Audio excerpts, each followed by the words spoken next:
Hey everybody, I bit the bullet and I got a suspension fork for my fat bike. So we're gonna put it through its paces and sort of see if it makes a difference, if it's all that it's cracked up to be. I'm pretty curious. I had a carbon fork on before and there's a lot of chattery sort of stuff going on in the shoulder season. So I think the fork will be more so for, until we get enough snow for it to really smooth things out.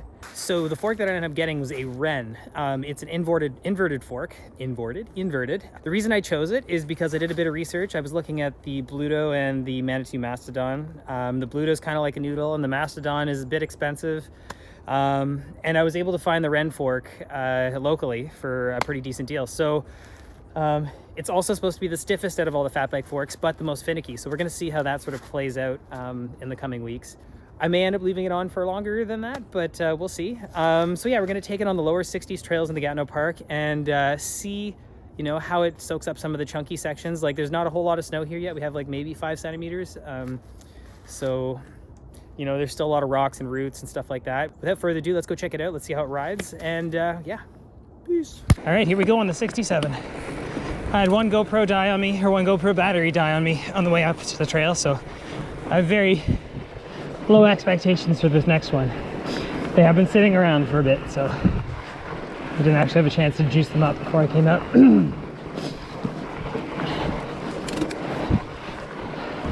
So I immediately noticed the suspension climbing like the sort of technical kind of bumpy stuff.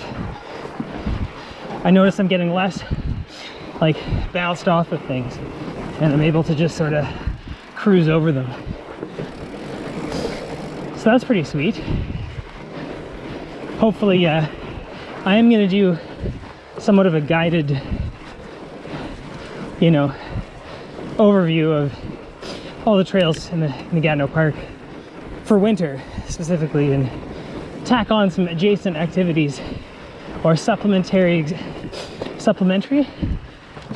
activities you can do, to bookend your rides, like going to a cafe or grabbing a beer at a local pub. Yeah, so that's in the works. I've also got a bit of new upgrades on the bike to review and check out, so the fork being one of them. I've also invested in some carbon rims, so stay tuned for that review.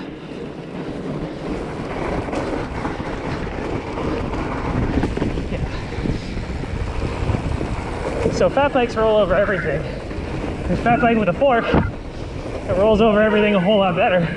It's pretty crazy, especially the trails that are sort of been post-holed by hikers.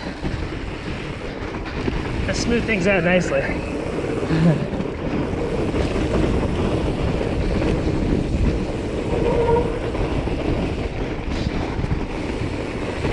Feels fantastic.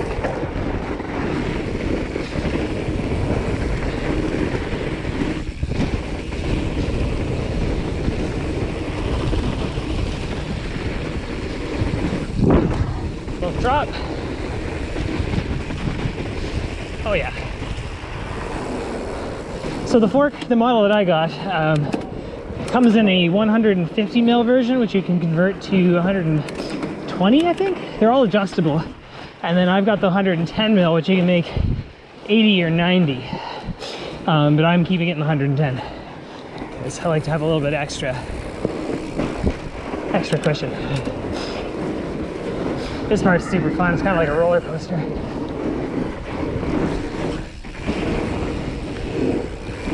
And there's a bunch of ice. Whew. All right.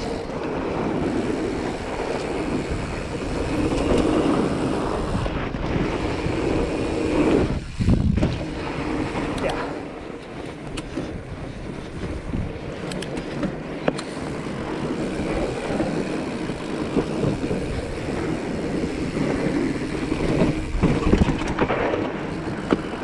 No dab.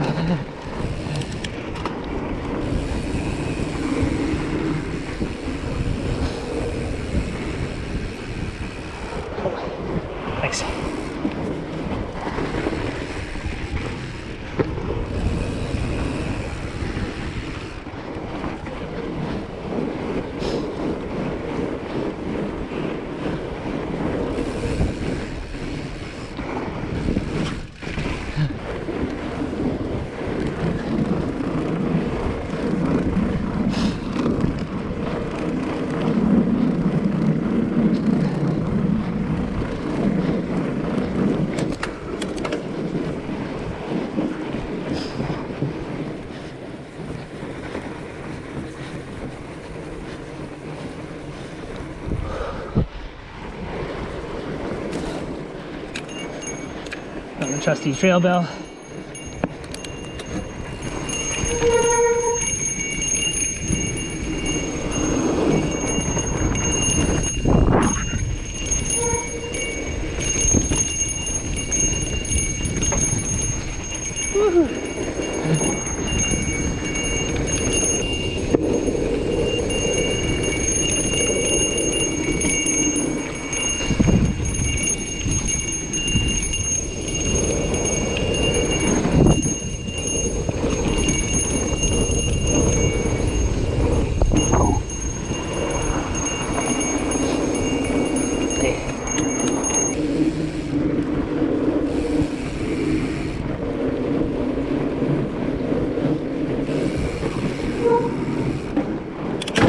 Coming down the 66 here.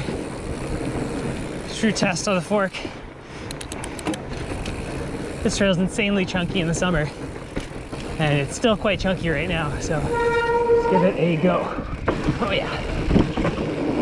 Wow. So smooth. So smooth. Yeah, I remember I'm not wearing those aggressive tires, so I gotta control my speed a little bit because I don't want to go into a bunch of trees. But let's still see if I can smash it a bit.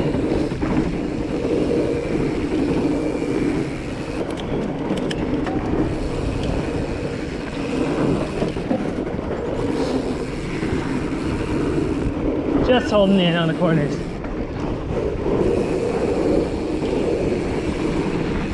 Oh, a little two-wheel drift.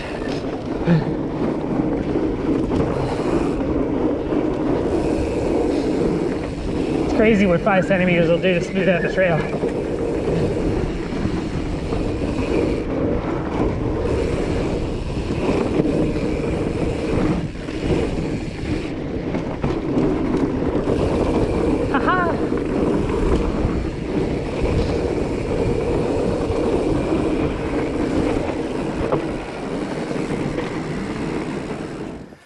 All right, so here's hoping you like the video. Like and subscribe to my channel, and stay tuned for more videos in 2020. And I'll see you guys out on the trails. Later.